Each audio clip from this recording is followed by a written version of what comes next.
Qu'est-ce qui se passe? Des fourmis. Ah mince. Ah oui. Aide-moi, Enlève s'il te ton... plaît. Aide-moi.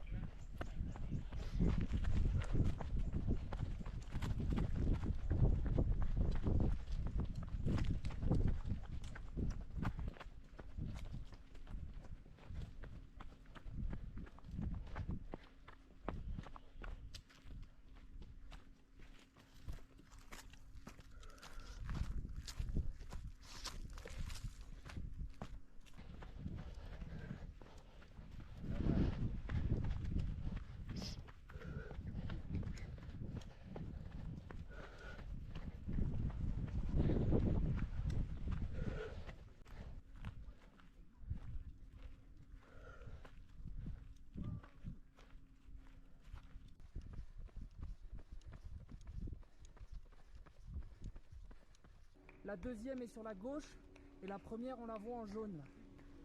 Voilà. Et là je prends la première du coup et on attaque la descente.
Hein?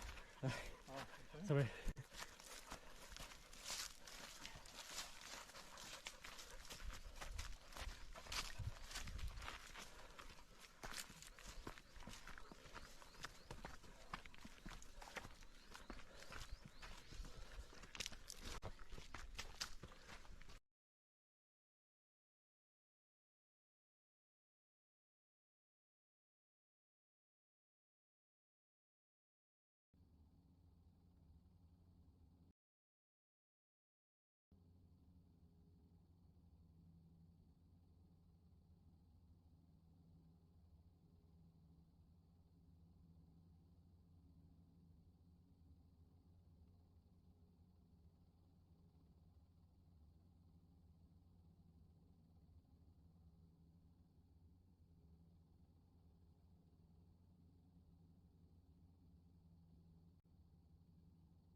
Qu'est-ce qui se passe? Des fourmis. Ah mince. Partout. Ah oui. Aide-moi, Enlève s'il te ton- plaît. Aide-moi.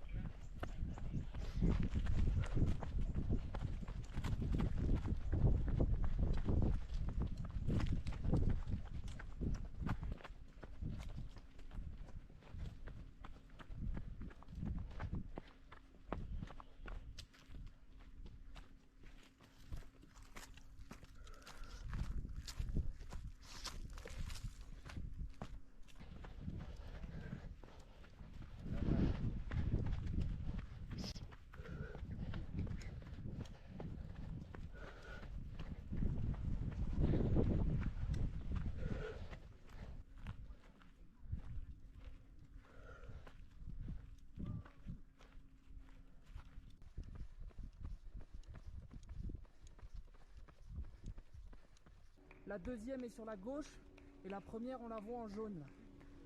Voilà. Et là je prends la première du coup et on attaque la descente.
Hein? Ça va.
Ah mince. Ah oui. Aide-moi, Enlève s'il te ton- plaît. Aide-moi.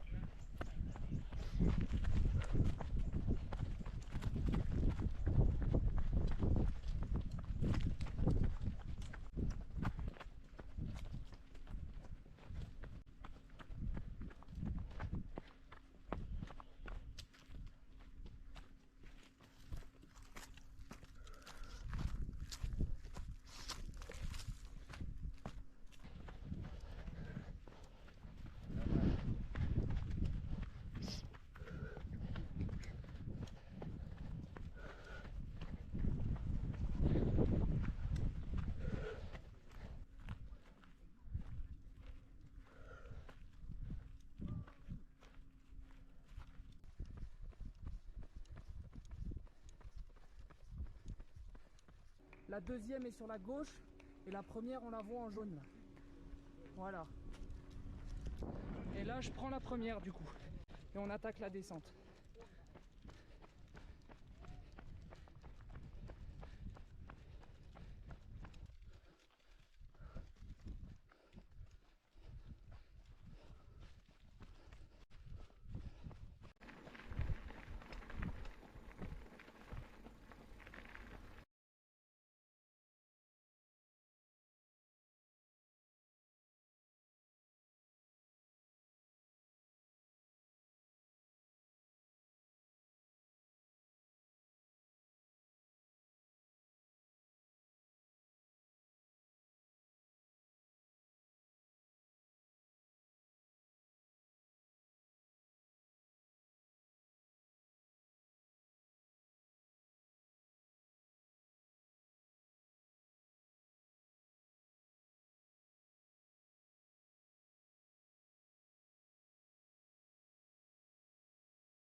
Ah non, 3 là.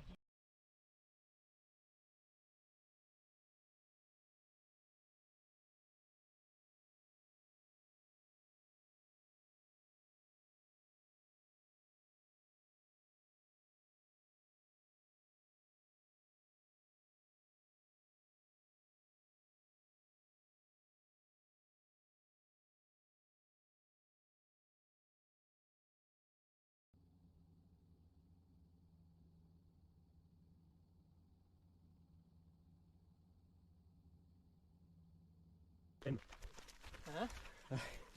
Sorry.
Qu'est-ce qui se passe? Des fourmis. Ah mince. Partout. Ah oui. Aide-moi, Enlève s'il te ton- plaît. Aide-moi.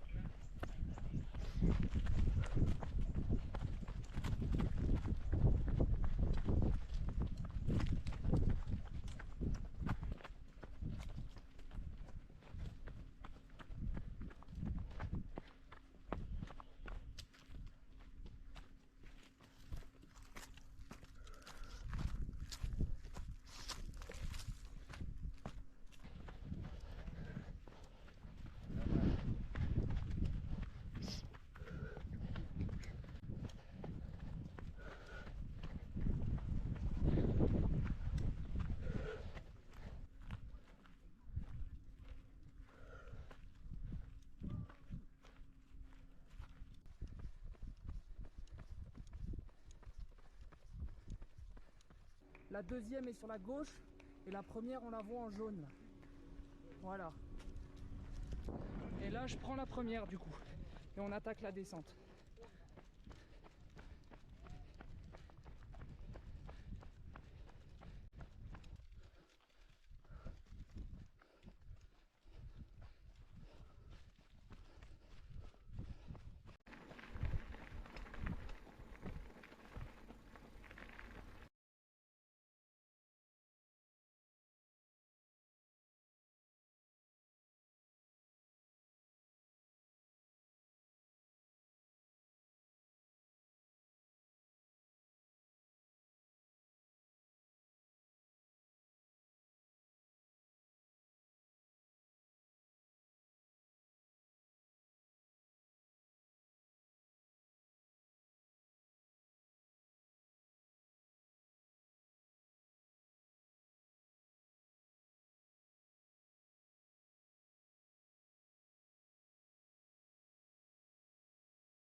Un autre route là.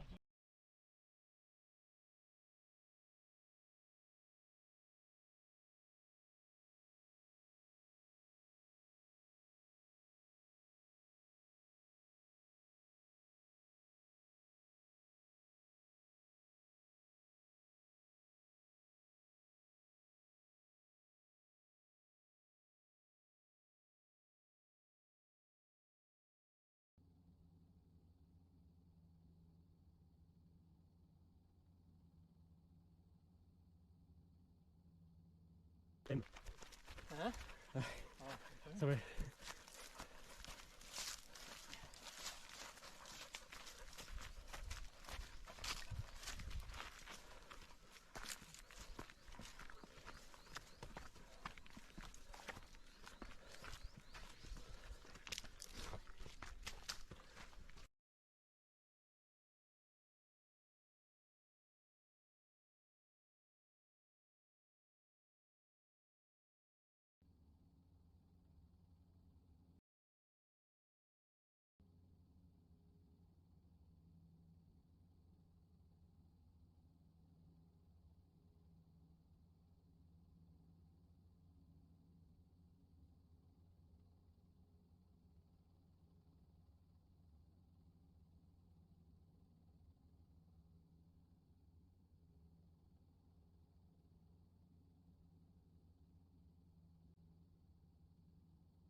Qu'est-ce qui se passe?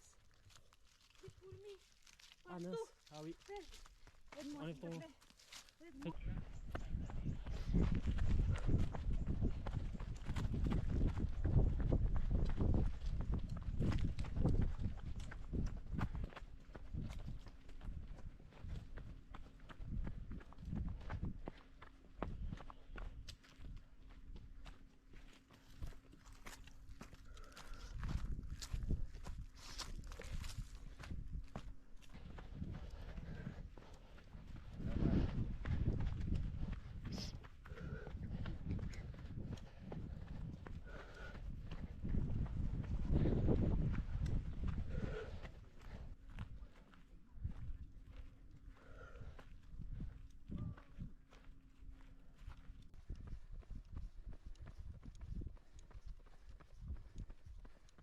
La deuxième est sur la gauche et la première on la voit en jaune.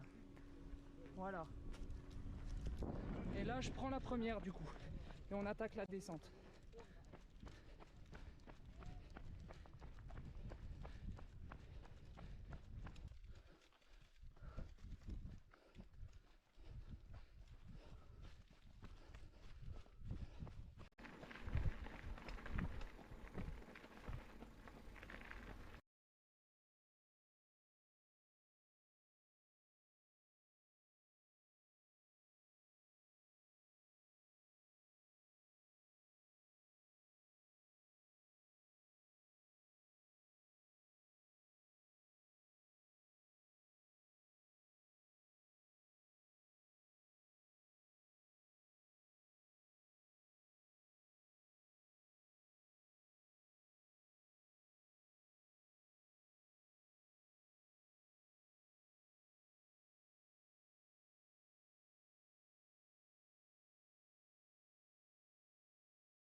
Allons, trotte là.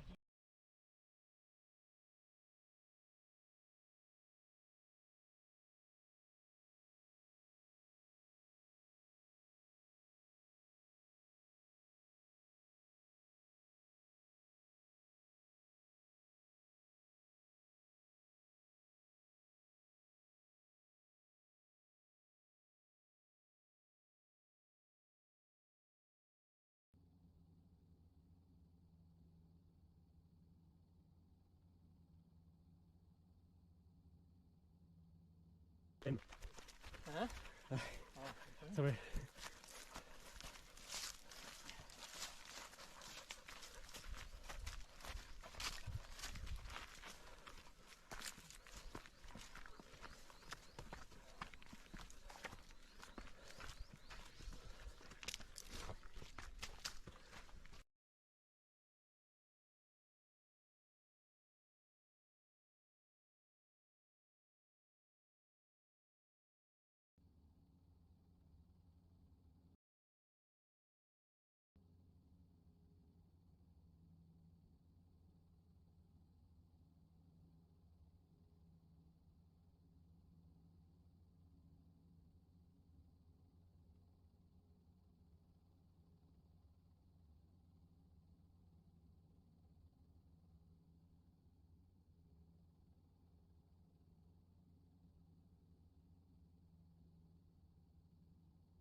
ท่านต้องเข้ามาที่เกตด้านหลังได้เลยนะครับตอนนี้ท่านต้องเข้ามาแล้วนะครับเร่งฝีเท้าเลยนะนักวิ่งระยะ100 กิโลเมตรอีก15 นาทีนะเราจะปล่อยตัวแล้วนะ 100K please hurry up come to start line hurry up come to start line 400K now come now and hurry All right, so I would like to call on There we go. the number one We are to back follow live. next. We're gonna open the And I'm going to turn down the volume. Yeah, we're live back on that beautiful starting finishing line at the heart of the Inthanon National Park. And let's put up our speakers up here. We're back. I am Martin Gapuri and this is my co-host, Corinne Malcolm. Welcome! Good morning, good morning. So if you've been following the live coverage yesterday, first off, thank you for your interest in being there. And then we saw a lot of things happening, people going back and forth. Oana from Romania, living in France, had been leading from the start, but it turns out that she has dropped out of the race at aid station number 89. We still don't know why, but this is what it says in the rankings. Gediminas Grignius had taken the lead quite early on, about 3 hours into the race, and then had pulled away and had a significant gap on second place and third place. But on that way down, the way down from the highest point on the course, it was a 1,800 meter descent actually, and over that distance, he was still in the lead. However, the Chinese runner Jijiao, who had won last year, had stormed through to come into the aid station in second place, and he put 6 minutes on Gediminas Grignius. Now, while we were off during the night, and as you can see on the drone shots, it is still pitch black here. The Chinese runner Zhao Zhu has passed Gediminas Grignius, and now he has about 20 to 25 minutes on Gediminas, who now is in second. So that was a big move. Then Luo Canoa is still looking strong in third place, but we've heard that apparently Thomas Joly from Great Britain, this is his first 100 mile, and we've been told by his crew that he was feeling extremely strong and was definitely chasing and planning on trying to catch Canoa and try to get on the podium, get in the third place. In the women's, we are back, so I believe Team Canada is back as well.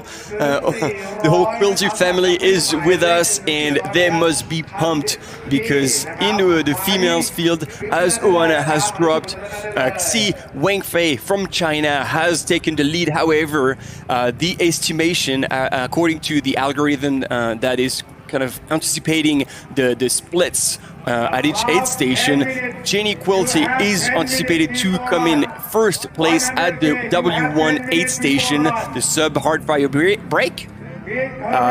So I'm sure Canada is on fire right now, and especially because now in third place currently, Claire Helsop is also on the podium. So we got one Chinese runner and 2 Canadian female athletes so far.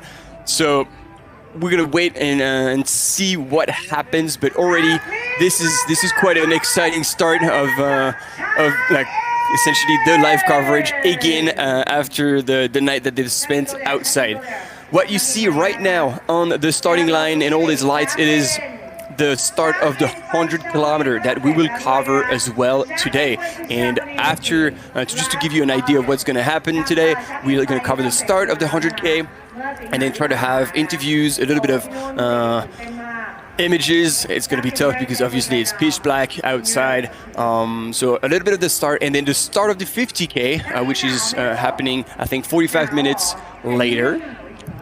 And then I think we'll branch, we'll have the start of the 50K all the way until we get to the finish of the first men's of the 100 miles. It's a jam-packed morning, and the 100-mile race had a bunch of really talented runners in it. The 100K race that is starting imminently on your screens also has a number of talented runners in it, a very international field, including Scotty Hawker from New Zealand, Jason Schlarb and Rich Lockwood from the US, a number of Chinese athletes, including Yan Longfei and Zhang Huho are both in the field, Japanese runners, Kensuke Yoshimura and Yoichi Mira are both in this field, as well as Ryan Whelan. The women's field also incredibly strong. I think most notably, highest ranked among them, ranked in the top 10 overall, is going to be Sunmaya Buddha. We saw her put together an incredibly good performance at CCC back in August. She will be someone to keep our eyes on. Other individuals in that group to keep your eyes on are going to be American Hannah Allgood, Chinese athlete representing Team Solomon, Tang Jingyang will be up in that mix. Maybe like fan favorite Japanese athlete, Yuri Yoshizumi is in the field. I remember meeting her at Transvolcania 5 or 6 years ago. Phenomenal athlete.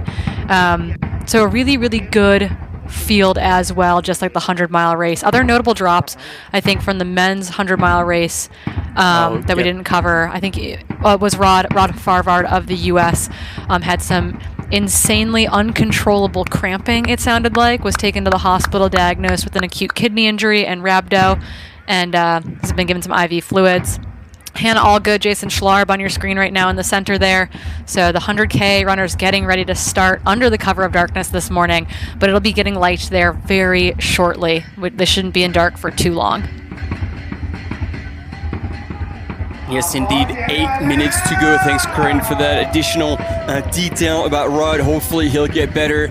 Yeah, you've got now all the top runners lined up in the front line, getting ready for this 100K. As you said, it will be very competitive. I'm looking forward to seeing Longfei, how he does. He's always been super strong. And yeah, we're gonna be now going back and forth between the 100-miler, the 100K, starting again with hell of a show. We've been blessed with all these performances. And that event has definitely earned its status of Continental Championship. And it will be again this year. If you haven't been with us yesterday for the first part of the live coverage, for the first day, we've talked about the 3 majors. So essentially the 3 Continental Finals that will take place. It will be in Inthanon, Thailand by UTMB next year again.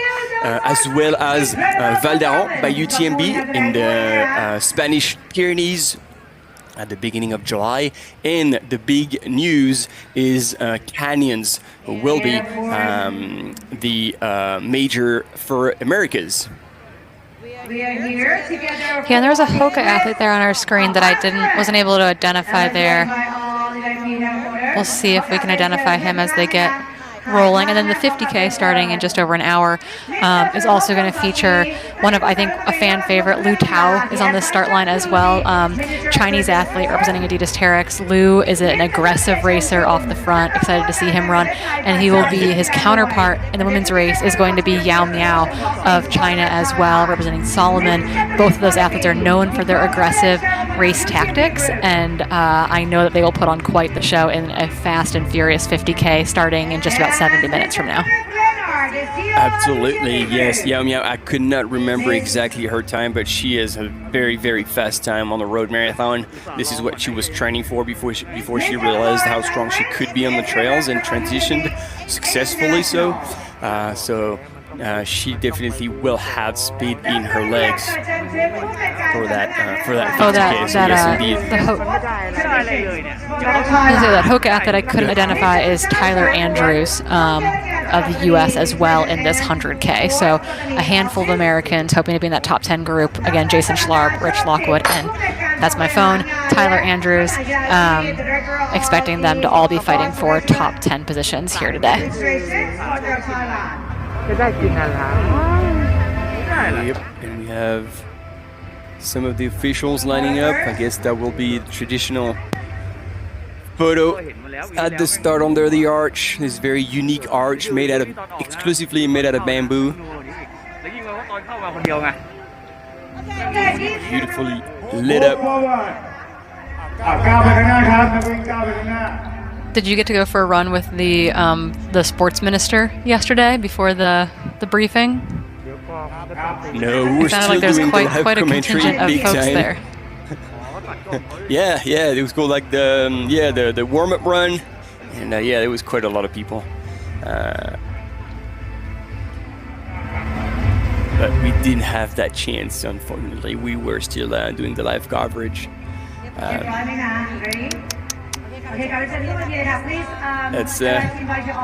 That's what we do. And I already forgot the name of that elephant. Oh, it's named Name after of the an park, elephant. isn't it? Yeah, so the first part was how you call an elephant in Thai. And then I think it was or Inthanon for Inthanon. Something like that. See, as soon as we lose Nati, we lose all the knowledge. The Chan or Chang, maybe Chang Innon or something. There's Scotty Hawker getting a high five at the start line. Jason Schlarb, Rick, that's Rich Lockwood there on your screen as well, lining up. He won the Run Rabbit Run 100 mile back in September. Used the prize money from that because it's got quite the prize purse to afford the trip to Thailand to do this race, to hopefully lock in a trip to CCC this upcoming year in August. Go Rich! Rich is a Seattle guy. Works in the hospital here. Works with interventional radiology in the cardiology and other labs here associated with the big hospital. So we run into him periodically. Steven runs into him at work, but is a Seattle runner. So we're pretty proud to have Rich Lockwood on the start line today. I'll try to keep my biases mostly at bay though.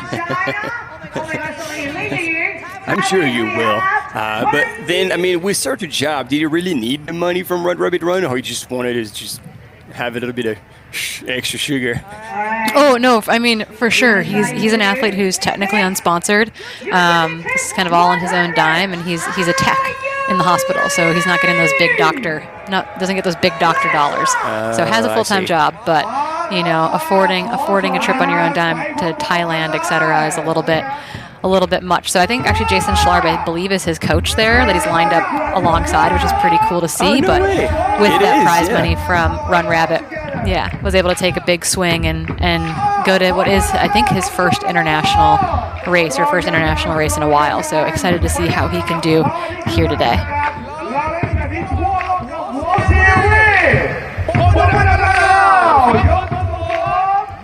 They're getting started. Okay. Focused. Wow, that's going to be a hell of a race. Yeah, this is a good field.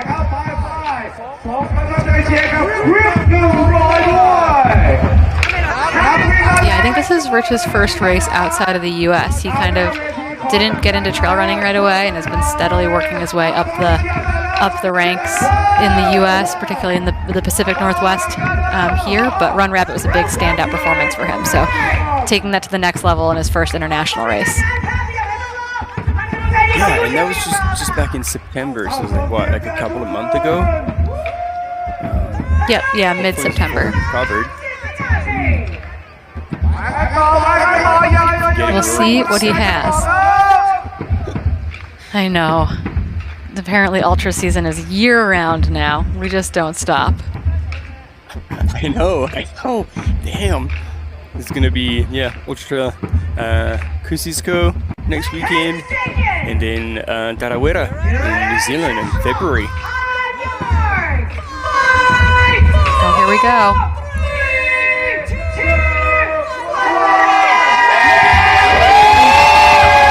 And they're up. 100K runners.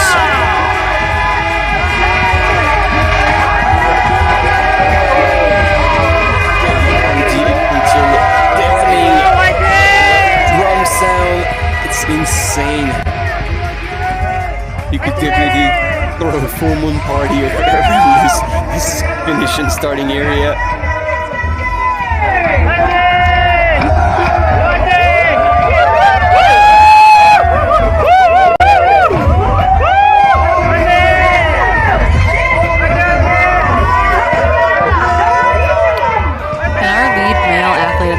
160K is only, I guess 170K is well past the 150K aid station now, heading up his final big climb of the race with only, 19K, less than 19K to go for our leading male in the 170-kilometer race going on there. So very excited. We're waiting our second and third place male through that second to last aid station as well, but they are moving. We're going to have our podium, our men's podium in the 100-mile in not all that long.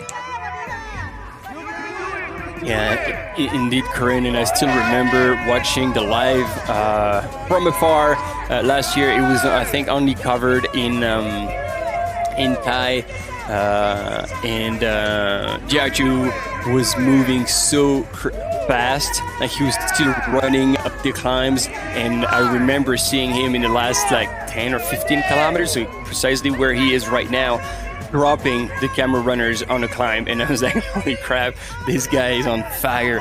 And again, he's proved, if you weren't with us yesterday, he took a conservative start and actually went through the aid station at 65K almost 40 minutes slower than his time last year, and he was 20 minutes back from GG, but it looks like he was in control and he knew what he was doing, because now he's got over 25 minutes on JD Minaz-Grenius, who is, technically a world-class athlete. And so he's shown perfect race management, and he will preventing any bad thing to happen. He looks like he's on his way to back up his win from last year and punch his ticket both for UTMB and Western States, because this race indeed is a golden ticket race as well. So, yep, it's going to be a full house for Zhao Jijio. And that is a huge opportunity.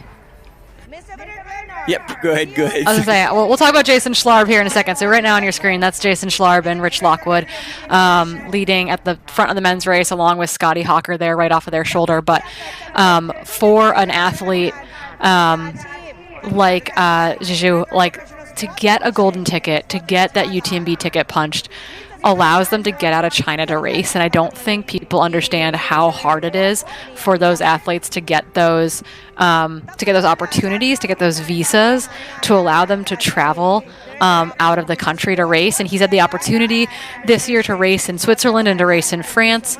He got to race Eiger back in July, was 5th there.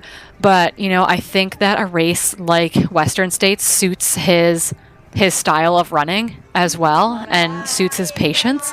So would be an unbelievable summer for that, for this Chinese Hoka athlete to get to run not only Western States, but to run UTMB as well. What a dream come true. That is very, very cool.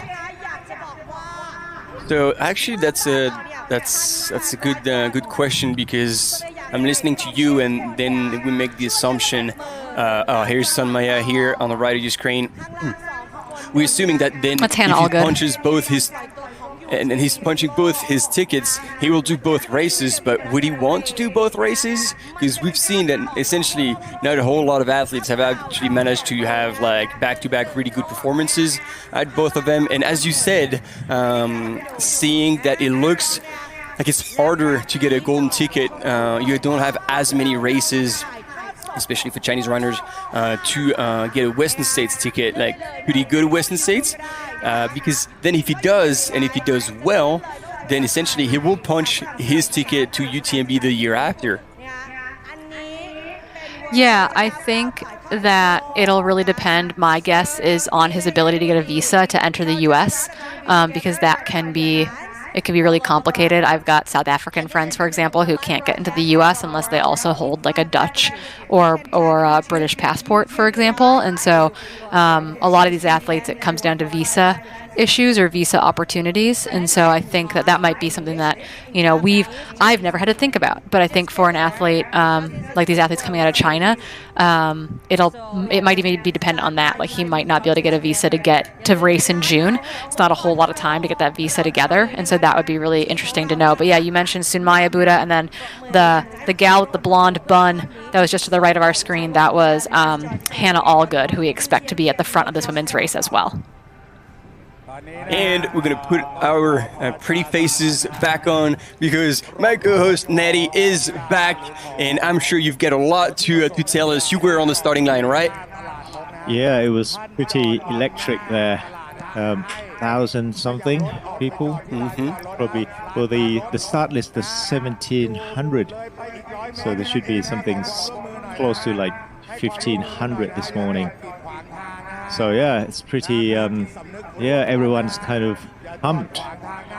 Even though it's dark, they were really. It's kind of when distance kind of like 100k or 100 mile. Usually they're quite tense, but yeah, for today, I think everyone is kind of somehow look a bit more relaxed than usual.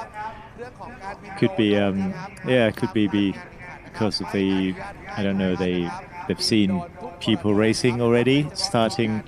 Usually, when you have when you don't have the 100 miler, you have the just 100k. The 100k people would be the one who raced the longest. The main attraction. Yeah, exactly. So they're a bit more tense, but today I think they're a bit more relaxed, as because they're not, the kind of the longest distance. The usual suspect has already, out on the trail. So now they kind of, play almost like second fiddle. But I think a lot of them are really keen, even though it's 100k, not 100 mile. So yeah, interesting. And because it's starting in the dark, I think a lot of people kind of chatting to a lot of front runners. They seem very happy because they said it's easier to settle into their rhythm. Not a lot to like to see, not a lot to think about, not a lot to do really. So yeah, they seems quite happy this morning. That's Sunmaya. Sunmaya is right there in the lead pack together with the men's. Super J there, that's another Thai runner. So yeah, they're moving swiftly. This is a different start to the race from yesterday. They're cutting straight up to A15 and A16, which is not A15 and A16 does not exist for the 100 mile people. Oh, all right. So they're cutting straight across to A9, I believe, or A10. So they're using a different route altogether. So starting with a up, they're going northwest, which means they're going up pretty quickly, almost like straight away. Like yesterday, they're going south, right? That's right. Yeah. Oh, and that's trails. Yep. Oh, here comes chaos. Yeah. Let's there go you full screen. People hitting trees. Trees in the way. Get out of the way. Yeah. Be careful. Interesting too. You've got I think Sunmaya. Just. Oh no. Did she disappear? Yep. No, she's right there. She's right there. Oh. She's just a little bit shorter.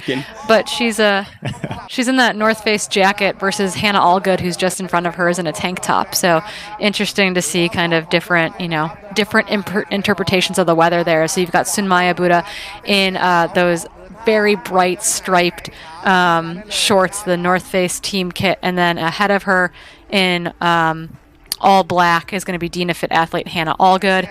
She's got her poles out. She almost just tripped over that stick there for a moment. But you've got Sunmaya. You've got three women. You got your top three women all right there. Sunmaya just stopped actually and waved those next two runners by. I wonder if she's taking her jacket off. Might be a little bit warm very quickly.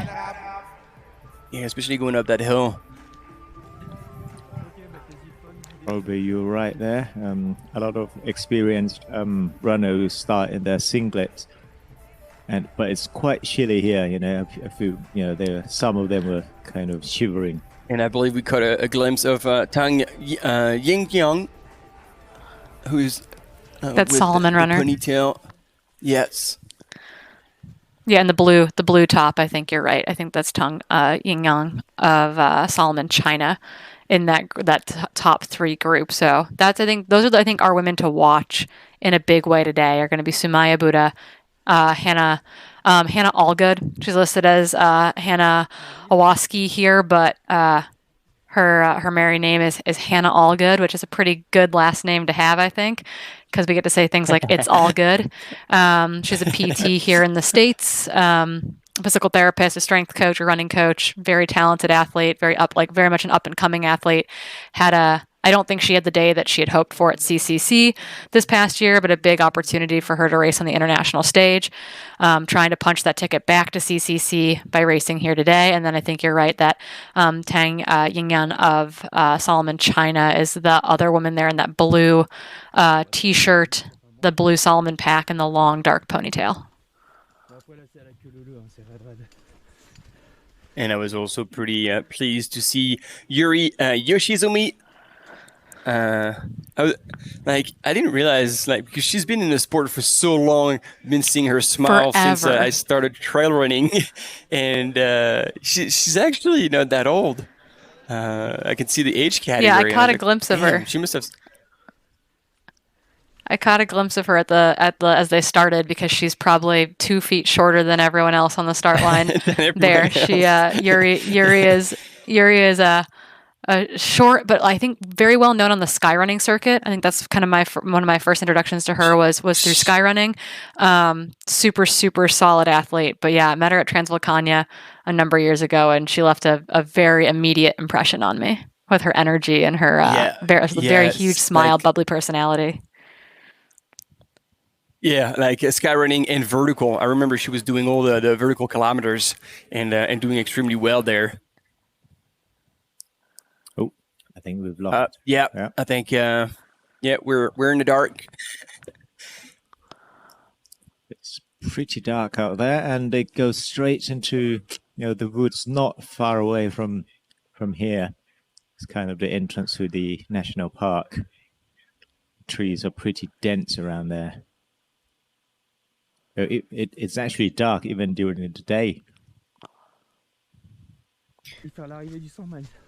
Okay, not this dark, but yeah.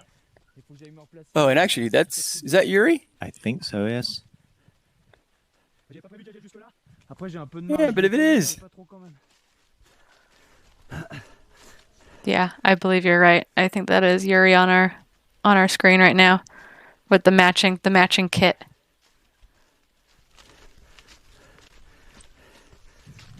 Yes, outline of the course. Second half will be the same as the 100 mile, the summit 160.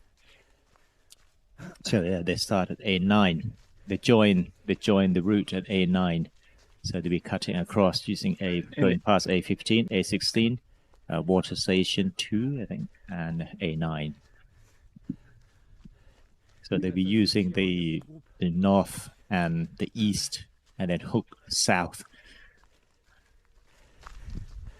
Yeah, this is the so yeah, they branch into the end of the long descent. Yeah, the summit's over there. So this is A16. Now they go back down, and they should be coming back down to the right.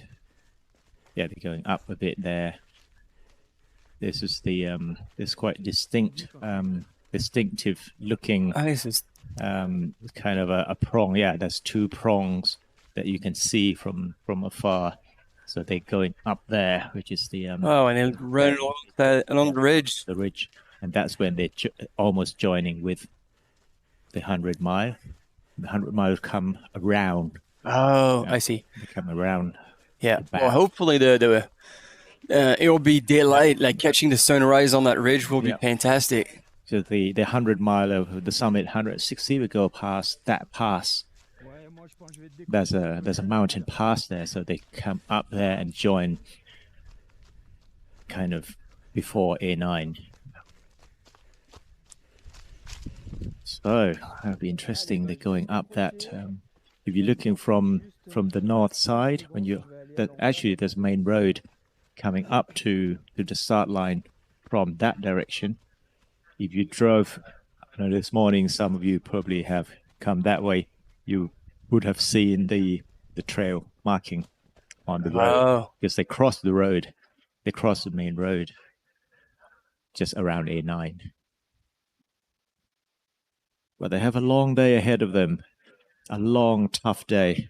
เอาล่ะครับตอนนี้นะฮะตี 55 นาทีแล้วนะครับนักวิ่งระยะเคล็ป100ไม่น่ามีแล้วเพราะฉะนั้นตอนนี้เรามาส่งสวิปเปอร์ของเราออกเดินทางได้เลย ขอเสียงปรบมือให้สวิปเปอร์ด้วยครับสวิปเปอร์ออกแล้วนะขอเสียงปรบมือให้หน่อยนะครับ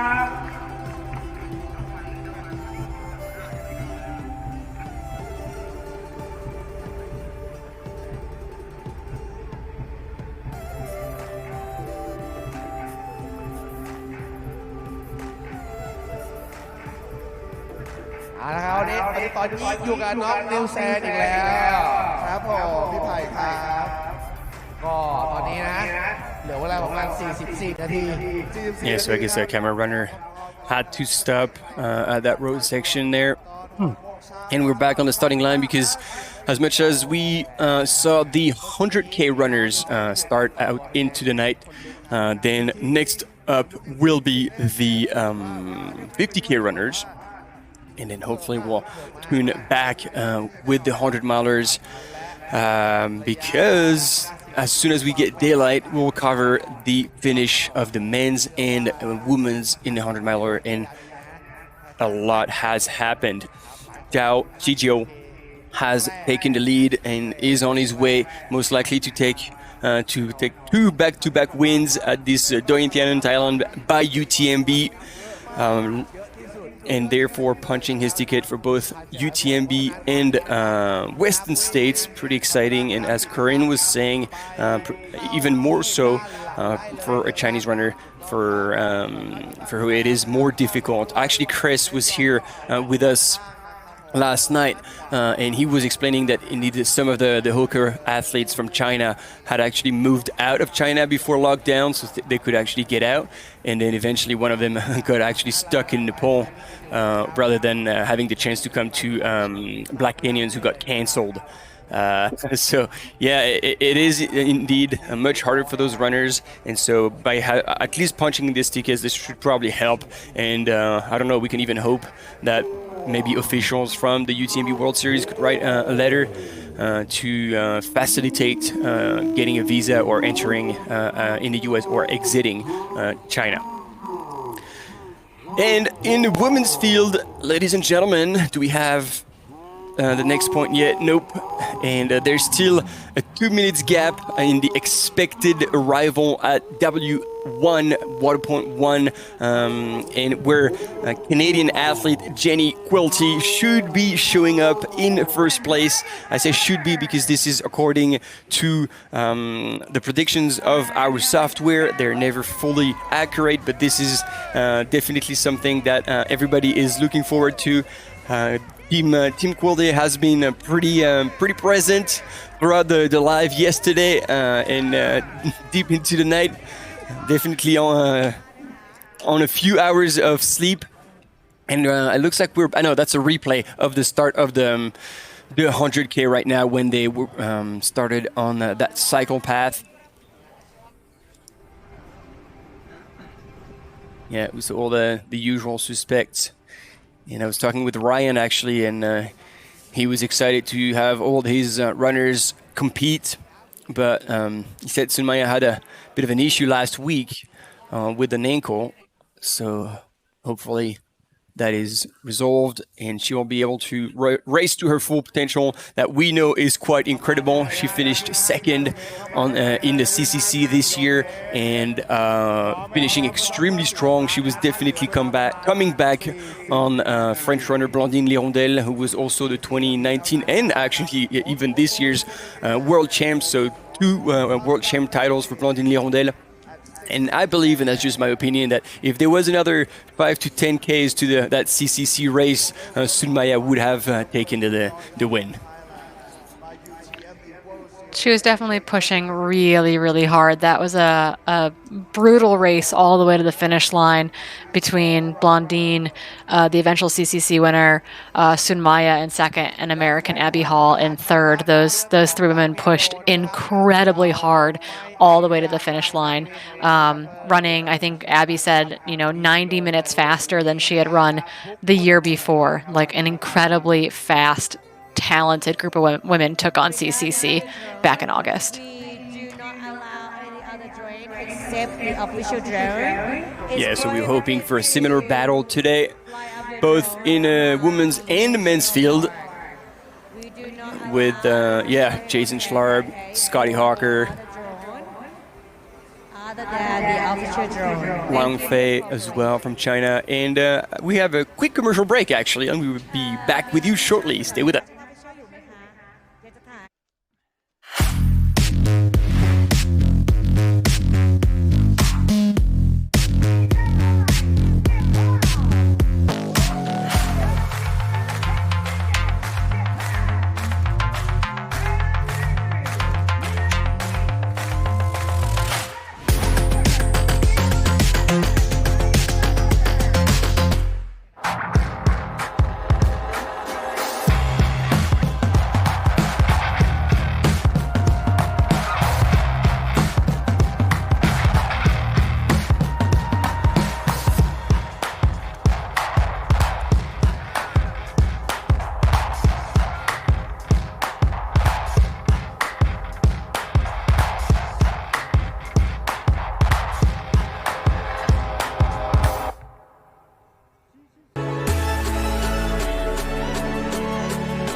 Back at the start line, I think that's still a replay.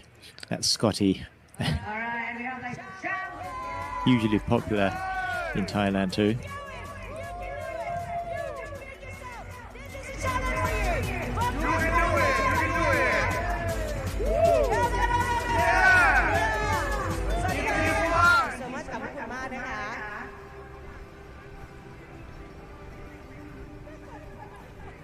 Oh, it looks like we're not going to have live footage for 26 minutes. All right. Ladies and So gentlemen. if you're watching this right now, it looks like, little break. Little break. Time to, put your shoes on, go for a few hill reps, and come back. You get 26 minutes, plenty for high intensity interval training, and then be back right on time. Or like us, trying to get caffeinated. Oh yeah, I'm on my third. Yeah, you guys go drink some more coffee. I'm going to go make some more coffee, and we'll see you all back here live in 26 minutes. But on your screen, they'll continue to play replays, and then we'll be kicking off the 50K when we come back. All right. We'll see you very soon. Thanks for being here.